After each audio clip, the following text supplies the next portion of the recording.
ಇದು ಒಂದು ಕಡೆಗೆ. ಆದರೆ ಇನ್ನೊಂದು ಕಡೆಗೆ ಅದೇ ಮೈಸೂರಿನಲ್ಲಿ ಡೆಂಘಿ ಆರ್ಭಟ ಕೂಡ ಹೆಚ್ಚಾಗ್ತಾ ಇದೆ. ಸಾವನ್ನಪ್ಪಿರುವಂಥ ವರದಿ ಬರ್ತಾ ಇದೆ. ಸೊ ಈಗ ರಾಜ್ಯದಲ್ಲಿ ಡೆಂಘಿ ಮರಣ ಮೃದಂಗ ಶುರುವಾಗಿದೆ. ಮೈಸೂರು ಜಿಲ್ಲೆಯಲ್ಲಿ ಡೆಂಗಿಗೆ 2ನೇ ಬಲಿ ಆಗಿರೋದು. ಜಯದೇವ ಹೃದ್ರೋಗ ಆಸ್ಪತ್ರೆಯ ಡಾಟಾ ಎಂಟ್ರಿ ಆಪರೇಟರ್ ಈಗ ಸಾವನ್ನಪ್ಪಿದ್ದಾರೆ.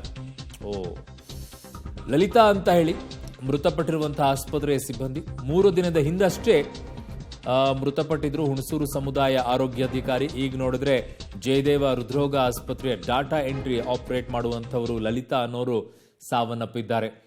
ರೀಸೆಂಟ್ ಆಗಿ ನಿಮ್ಗೆ 3 ದಿನದ ಹಿಂದೆ ಅಷ್ಟೇ ಹುಣಸೂರು ಸಮುದಾಯ ಆರೋಗ್ಯಾಧಿಕಾರಿ ಕೂಡ ಸಾವನ್ನಪ್ಪಿದ್ದನ್ನು ನೋಡ್ತಾ ಇದ್ವಿ. ಸೊ ಒಂದು ಸ್ವಲ್ಪ ಜಾಗೃತೆಯನ್ನು ವಹಿಸ್ಕೊಳ್ಬೇಕಾಗತ್ತೆ ಆಸ್ಪತ್ರೆಯ ಸಿಬ್ಬಂದಿಗಳು ಕೂಡ.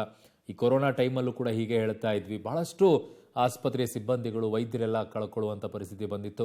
ಸ್ವಲ್ಪ ಹುಷಾರಾಗಿರಬೇಕು ಈ ವಿಚಾರದಲ್ಲಿ. ನನ್ನ ಸಹೋದ್ಯೋಗಿ KP ನಾಗರಾಜ್ ನನ್ನ ಸಂಪರ್ಕದಲ್ಲಿದ್ದಾರೆ. KP ನಾಗರಾಜ್, ಉಳಿದವರ ರಕ್ಷಣೆಯನ್ನ ಮಾಡ್ತಾ ಇರುವಂತಹ ಈಗ ಆರೋಗ್ಯಾಧಿಕಾರಿಗಳಾಗಿರ್ಬೋದು ಅಥವಾ ಸಿಬ್ಬಂದಿಗಳಾಗಿರ್ಬೋದು, ತಮ್ಮ ಬಗ್ಗೆ ತಾವು ಕಾಳಜಿ ವಹಿಸೋದ್ರಲ್ಲಿ ಎಲ್ಲರೂ ನಿರ್ಲಕ್ಷ್ಯವನ್ನು ವಹಿಸ್ಕೊಳ್ತಾ ಇದ್ದಾರಾ ಅಂತ? ಇದು ಈ 2 ಸಾವಿನಲ್ಲಿ ಈ ತರದ ಒಂದು ಅಂಶ ಗೊತ್ತಾಗ್ತಾ ಇರುವಂತದ್ದು. ಒಬ್ಬರು ಮೊನ್ನೆ ಮೃತಪಟ್ಟಿರುವಂತವರು ಕೂಡ ಅವರು ಸಮುದಾಯದ ಆರೋಗ್ಯ ಅಧಿಕಾರಿಗಳು. ಇವರು ಕೂಡ ಜಯದೇವರ ಉದ್ಯೋಗ ಆಸ್ಪತ್ರೆಯಲ್ಲಿ ಡಾಟಾ ಎಂಟ್ರಿ ಆಗಿರುವಂತವ್ರು ಅರುಣ್. ಆದ್ರೆ ಬಹಳ ಆತಂಕ ತರ್ತಾ ಇರುವಂತ ವಿಚಾರ, ಒಂದು ಕಡೆಯಲ್ಲಿ ನಮ್ಮಲ್ಲಿ ಆಕ್ಟಿವ್ ಪ್ರಕರಣಗಳು ಅಂದ್ರೆ ಡೆಂಗ್ಯೂನ ಆಕ್ಟಿವ್ ಪ್ರಕರಣಗಳ ಸಂಖ್ಯೆ ಇರುವಂತದ್ದು ಕೇವಲ 16. ಆದ್ರೆ ಸಾವಿನ ಸಂಖ್ಯೆ ಆ 16ಕ್ಕೆ ಕಂಪ್ಯಾರಿಸನ್ ಮಾಡಿದ್ರೆ 2 ಅನ್ನುವಂಥದ್ದು ಸಾವಿನ ಸಂಖ್ಯೆ ಬಹಳ ದೊಡ್ಡದಿದೆ.